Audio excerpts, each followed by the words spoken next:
At 4:47 p.m. on a Tuesday afternoon in Chicago, Daniel Brooks made a decision that would destroy everything he had built to save a woman he had never met. The wire cutters felt heavy in his calloused hands. Beneath the black Mercedes S-Class, brake fluid sprayed hot across his fingers, pooling on the cold concrete floor of Premier Motors' service bay. The security cameras mounted in every corner captured everything. Daniel knew this. He cut anyway. 60 feet away, through the glass walls of the customer lounge, Victoria Sterling was signing her service receipt. She wore a charcoal Armani suit and held her phone pressed to her ear, already thinking about her next meeting, her next deal, her next conquest in a life built entirely on forward motion. She had no idea someone wanted her dead. Daniel slid out from under the vehicle, his coveralls stained with evidence that would send him to prison. His hands were shaking. In approximately 90 seconds, Victoria Sterling would walk through those glass doors, get into this car, and drive away. If he had done nothing, she would have made it onto the Kennedy Expressway. She would have accelerated to 70 miles per hour. And somewhere between the Ohio Street exit and the Edens Junction, when she pressed her brake pedal, nothing would have happened. The Mercedes would have become a 2-ton coffin traveling at highway speed. But Daniel had done something. Something insane. Something that would cost him everything. He had cut the brake line himself, obviously, visibly, in a way that would fail immediately in the parking lot instead of catastrophically on the highway. 5 miles per hour instead of 70. A crumpled bumper instead of a closed casket. She would live. He would go to prison. And his 7-year-old daughter Emma would be alone. 6 hours earlier, Daniel had woken at 5:15 a.m. in a cramped 2-bedroom apartment on Chicago's South Side. At 36 years old, he looked closer to 45, exhaustion carved into the lines around his eyes, gray threading through his dark hair years ahead of schedule. 3 eviction notices were pinned to the refrigerator with faded magnets. A stack of medical bills sat unopened on the counter, $12,000 in debt and climbing every month. His daughter was already awake, sitting at the kitchen table with her blood glucose monitor, her dark curls wild from sleep. 142 this morning, Daddy. That's good, right? Daniel smiled, hiding the weight that lived permanently behind his eyes. That's perfect, sweetheart. Emma had been diagnosed with type 1 diabetes 3 years ago, 6 months after her mother Sarah lost her battle with ovarian cancer. The insulin cost $800 per month. Daniel's insurance had just been downgraded because he couldn't afford the premium increase. He prepared her morning injection with the precision of the engineer he used to be. 0.5 units per 10 grams of carbohydrates. Correction factor of 150 for readings over 120. He had taught himself everything about diabetes management in the months after Emma's diagnosis, studying medical journals at night because mistakes cost money he didn't have. Mrs. Patterson, the 63-year-old widow from downstairs, would pick Emma up from aftercare today. She had been helping Daniel since Sarah's funeral, bringing casseroles, watching Emma during emergencies, never once asking for payment. She was the closest thing to family they had left. On the bookshelf in the living room, buried behind Emma's picture books, sat a framed diploma. Massachusetts Institute of Technology, Mechanical Engineering, summa cum laude. Next to it, a photograph of a younger Daniel shaking hands with a NASA director, both men smiling at a future that no longer existed. Daniel Brooks was supposed to change the world. He was supposed to design spacecraft and revolutionize propulsion systems. Instead, he changed oil at a luxury car dealership, invisible to the wealthy clients who walked past him like he was part of the furniture. Daddy, Emma said while he prepared her injection, do you think Mommy can see us from heaven? Daniel's hands paused. I think she watches over you every single day, sweetheart. I think she watches over you too. Emma tilted her head, studying him with eyes that saw too much for 7 years old. You look tired. Mommy wouldn't want you to be so tired. Sometimes his daughter sounded 40. Sometimes she was the wisest person he knew. Across the city, Victoria Sterling sat in a board meeting she wasn't really hearing. Her divorce had been finalized 6 months ago. 22 years of marriage ended with a text message. I found someone who actually has time for me. I'm sorry. She had built Sterling Technologies from nothing, a $500 million financial software company employing 2,000 people. She had sacrificed weekends and holidays and anniversaries. She had worked through her mother's funeral and every crisis that demanded her attention. And in the end, her husband had left her for a yoga instructor who had time to ask about his day. Victoria was 44 years old. She had everything society told her to want. She had never felt more empty. On her desk sat a framed photograph from 30 years ago, herself at 12, standing between two women, her mother, who had died of breast cancer 8 years ago, and Ruth Henderson, 68 now, her mother's best friend, who still ran a small diner in Lincoln Park. Ruth had been like a second mother. She had held Victoria's hand at the funeral, called every week for years afterward, never stopped trying to reach the girl she helped raise. Victoria hadn't visited Ruth's diner in 8 months. Too busy. Always too busy. Some days she wondered if she had become someone her mother wouldn't recognize. At Premier Motors, Daniel was assigned to Victoria Sterling's Mercedes for a routine brake inspection. Standard job. 30 minutes maximum. But when he slid under the chassis, his engineer's eye caught something that made his blood freeze. A modification that shouldn't exist. Someone had installed a secondary pressure valve in the ABS module, sophisticated, nearly invisible, designed to fail under specific conditions. High speed, sustained braking, heat buildup. On a highway, at 70 miles per hour, the brakes would fail completely. This wasn't mechanical failure, this was assassination. Daniel found service manager Greg Harmon in his office and tried to explain. Greg cut him off before he finished the first sentence. Sterling's car is fine. I personally oversaw the last service. Someone modified the ABS module. If she drives this on the highway, drop it, Brooks. Unless you want to explain to your daughter why Daddy got fired. Daniel returned to the service bay, mind racing. Through the glass walls, Victoria Sterling was finishing her paperwork. A man in a gray suit stood near the entrance, watching the service bay with unusual intensity, silver hair, blue tie, phone pressed to his ear. Something about his focused attention made Daniel uneasy, but he had bigger problems. In 5 minutes, Victoria would be in this car. In 15 minutes, she would be dead. He had no proof anyone would believe. No authority to appeal to, no time. But he had wire cutters. And a choice. The crash happened at exactly 5:03 p.m. Victoria's Mercedes rolled forward 5 feet, 10 feet, 15 feet toward the exit. She pressed the brake. Nothing happened. The car hit the decorative concrete barrier at 5 miles per hour. Victoria was thrown forward against her seatbelt, gasping, completely unharmed. Security descended within seconds. Greg Harmon sprinted from his office. The man in the gray suit had vanished. Victoria turned in her seat, her eyes finding Daniel through the windshield. He was still standing there, brake fluid on his hands, wire cutters visible in his toolbox. Their eyes met. 2 security guards grabbed him before he could speak. They forced him to the ground, cuffed his wrists, pressed his face against the polished floor. Victoria walked directly to where Daniel lay. "What did you do to my car?" Daniel looked up at her, this stranger whose life he had just saved, who had no idea she was supposed to die today. "Check the master cylinder," he said quietly. "Before you drive anything else, please. You're going to prison for this." "I know." The police arrived 7 minutes later. As they loaded Daniel into the patrol car, he looked back one final time. Victoria Sterling stood watching him go, arms crossed, certain she understood what had happened. She had no idea. Detective Maria Santos had worked homicide for 16 years. At 48, she had interviewed murderers and rapists and men who did unspeakable things without remorse. Daniel Brooks fit no profile she recognized. "You have an MIT degree," she said, studying his file. "You worked at Lockheed Martin. You could be making 6 figures anywhere. Why are you changing oil?" Daniel met her eyes.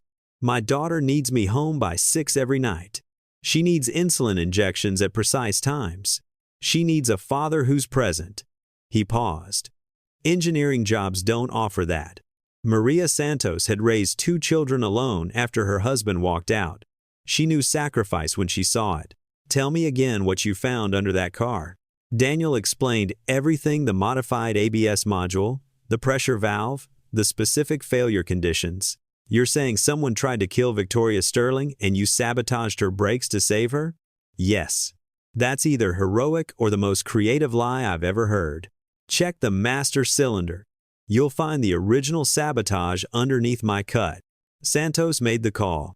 At 10:47 p.m., she returned with different news. We found it. A secondary pressure valve designed to fail at highway speeds. Professional work. Expensive components. Daniel felt something release in his chest. Your cut prevented the original sabotage from activating. You actually saved her life. Santos leaned forward. But whoever did this has money, access, and resources. They won't stop because the first attempt failed. Victoria called the next morning. They met at Ruth's Kitchen in Lincoln Park, a small diner with checkered tablecloths and the smell of fresh coffee. Ruth Henderson stood behind the counter, silver hair pinned back, watching with sharp eyes as Victoria slid into a corner booth. Daniel arrived in his only clean shirt. He looked like he hadn't slept. I owe you an apology, Victoria said. And an explanation. She told him about Sterling Technologies. The $500 million Meridian acquisition, closing Friday. The enemies who might want her dead. I need someone who sees what others miss. Someone who spotted sabotage that professionals overlooked. She paused. I'm offering $25,000 to help investigate my own company. Daniel shook his head. I'm not a detective. You're an MIT engineer who identified a murder weapon in 30 seconds. From behind the counter, Ruth spoke up. Victoria, honey, when's the last time you trusted someone who wasn't on your payroll? Victoria turned. Ruth. And you, Ruth said to Daniel. When's the last time you let someone help you? Daniel thought about the eviction notices. Emma's insulin. Pride was expensive. His daughter couldn't afford it. I need flexible hours. My daughter comes first. Victoria nodded. Done. Over the following week, Daniel immersed himself in Victoria's world. He met her executive team, each one a potential suspect. Nathan Cole, the 46-year-old chief operating officer, had been Victoria's closest friend for 12 years. They met in business school. He gave the toast at her wedding, held her hand at her mother's funeral, talked her through her divorce. If Victoria died before Friday, Nathan would become acting CEO with authority to purchase her shares at an 8-year-old valuation, $500 million for only $10 million. Sandra Kim, the 52-year-old chief financial officer, had initially opposed the Meridian acquisition. She had recently hired fraud investigators to audit executive compensation. 3 weeks ago, she suddenly changed her position. No explanation given. Michael Chen, 38, head of engineering, was logging into the building at strange hours, 2 a.m., 4 a.m., 6 a.m. He claimed he was securing intellectual property, but there was no documentation. Diane Foster, 45, head of human resources, had submitted her resignation 4 weeks ago, then withdrawn it 2 days later without explanation. Daniel spent 3 days investigating Michael Chen. The engineer's late-night access led to a hidden server containing encrypted files. When forensic analysts cracked the encryption, they found proprietary code backups of the company's most valuable software. Michael was paranoid about corporate espionage, terrified that Meridian might steal their intellectual property during the acquisition. Paranoid, not guilty. Diane Foster's story took 2 more days to unravel. Her resignation coincided with her mother's Alzheimer's diagnosis. She withdrew it when Victoria offered flexible hours for caregiving. Her stress was personal grief, not criminal conspiracy. 2 suspects cleared. 2 remaining. Emma visited Sterling Technologies one evening when Mrs. Patterson had a doctor's appointment. Victoria, visibly uncomfortable around children, watched as Emma explored the corner office. The 7-year-old stopped at Victoria's desk, studying a framed photograph. Is this your family? Victoria's jaw tightened. It was. My mommy died, Emma said matter-of-factly. Daddy cries sometimes when he thinks I'm asleep. I hear him through the wall. She looked up at Victoria. Do you cry too? Victoria didn't answer. She hadn't cried since the divorce. Hadn't let herself feel anything. My daddy says it's okay to be sad. He says sadness means you love something real. Emma tilted her head. If you don't cry anymore, maybe you forgot how to love. Victoria stared at this 7-year-old who had just seen through years of emotional armor. That night, alone in her penthouse, Victoria picked up her phone and called Ruth Henderson for the first time in 8 months. "Honey," Ruth said softly, "I've been waiting for this call. I don't know who I am anymore, Ruth. I built everything I was supposed to build. I have everything I was supposed to have. And I feel nothing. Your mama used to say that success without love is just expensive loneliness." Ruth paused. "That little girl today, she saw you, didn't she?" Victoria's voice cracked. "She asked if I forgot how to love. Did you?" Silence stretched across the line. "I don't know," Victoria whispered. "I don't know." The next morning, Sandra Kim was found dead. Carbon monoxide poisoning in her garage. Car running? Door closed. Police ruled it suicide. Daniel didn't believe it. Sandra had hired fraud investigators. Sandra had found something. And now Sandra was gone. Her computers wiped, her files erased, her evidence vanished. Greg Harmon, the service manager who dismissed Daniel's warnings, had also disappeared. His apartment was empty, his phone disconnected. Someone was erasing evidence. Someone was eliminating witnesses. The phone call came 3 days later. Unknown number. A calm, professional voice. "Mr. Brooks, you need to stop what you're doing." Daniel's grip tightened. "Who is this?" "Someone who doesn't want to hurt your daughter, but I will if you keep digging." Ice flooded Daniel's veins. "At 3 p.m. today, someone will pick Emma up from school. They'll tell her daddy sent them. She's 7. She trusts adults. If you touch her, walk away from Victoria Sterling. Today. Or you'll never see your daughter again." The line went dead.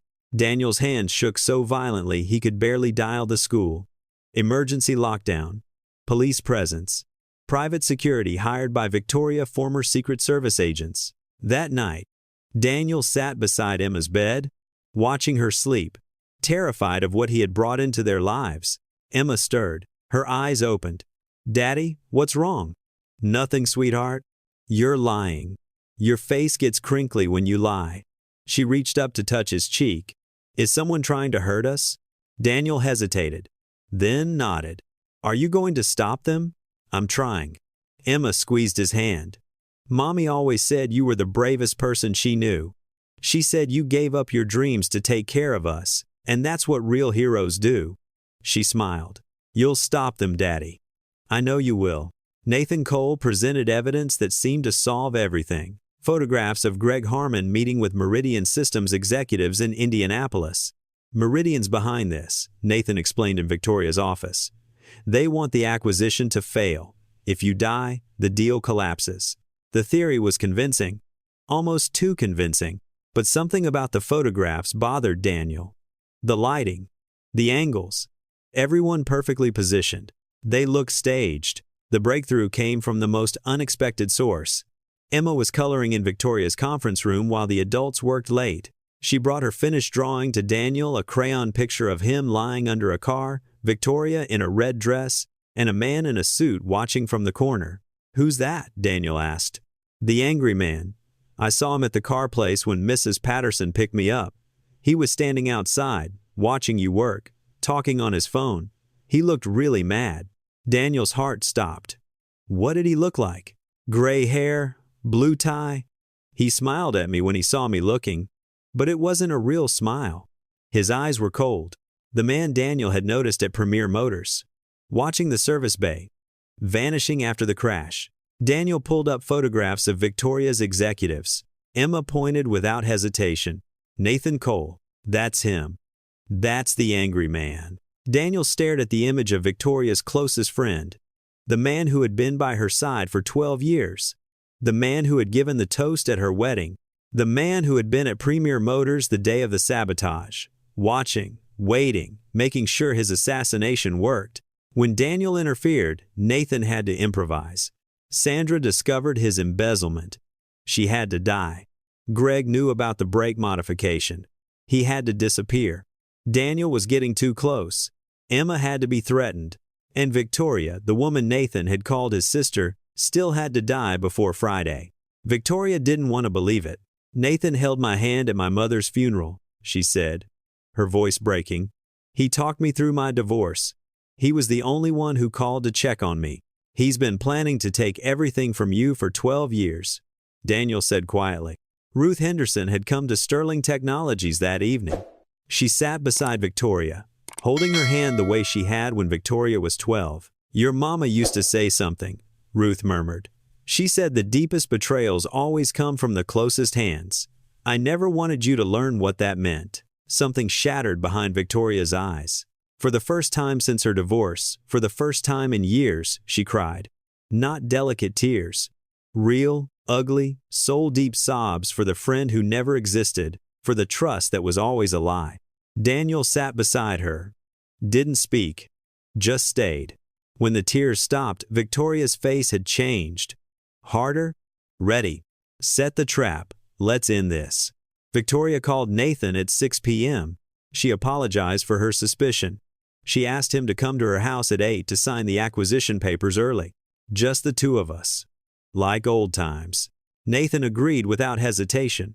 At 7:30, Daniel positioned himself in Victoria's kitchen with a police radio. Detective Santos waited in the garage with tactical officers. Emma was safe at a hotel with bodyguards. At 7:58, Nathan's car pulled into the driveway. He walked through the front door with easy confidence. His briefcase was leather, expensive, monogrammed. Victoria greeted him with a hug she forced herself not to flinch from. They sat in the living room.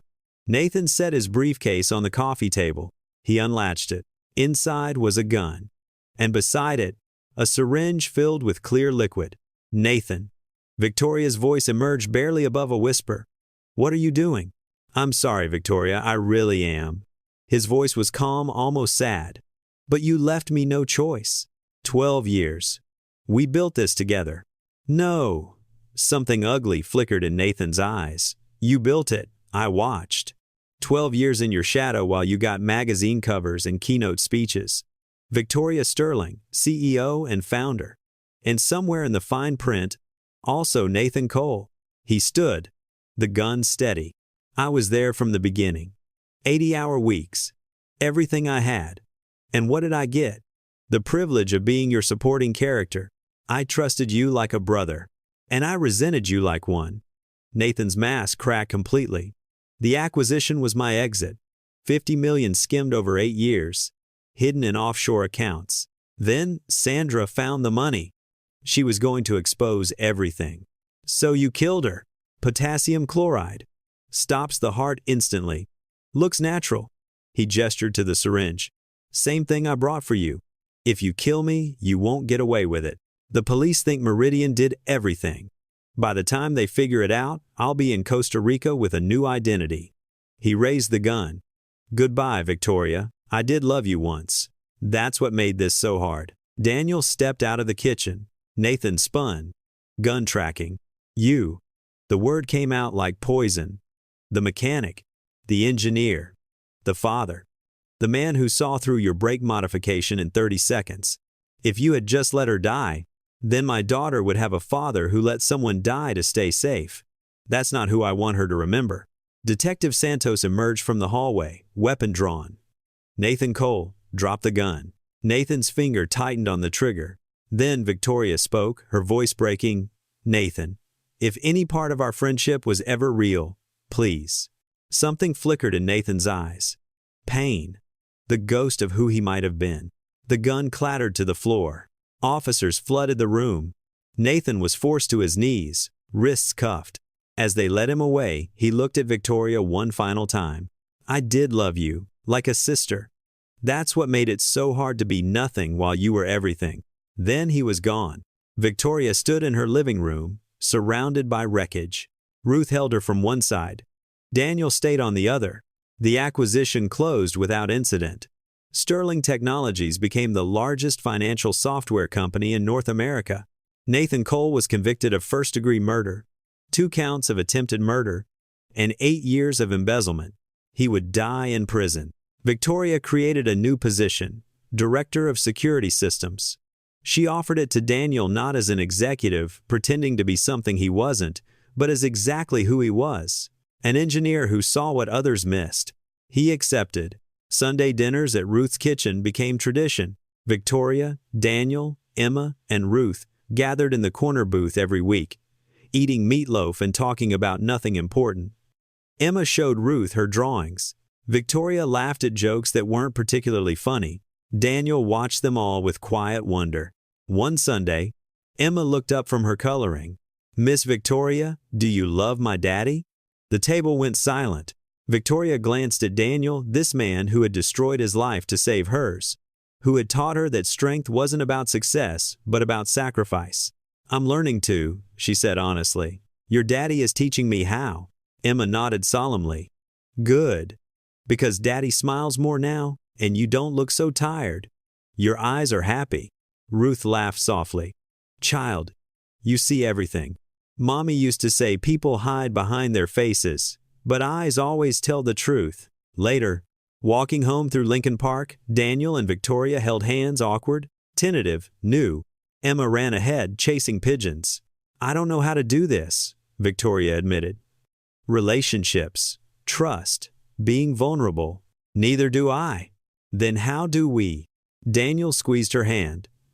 "The same way I fixed your brakes. One wire at a time. We find what's broken. We choose to fix it anyway."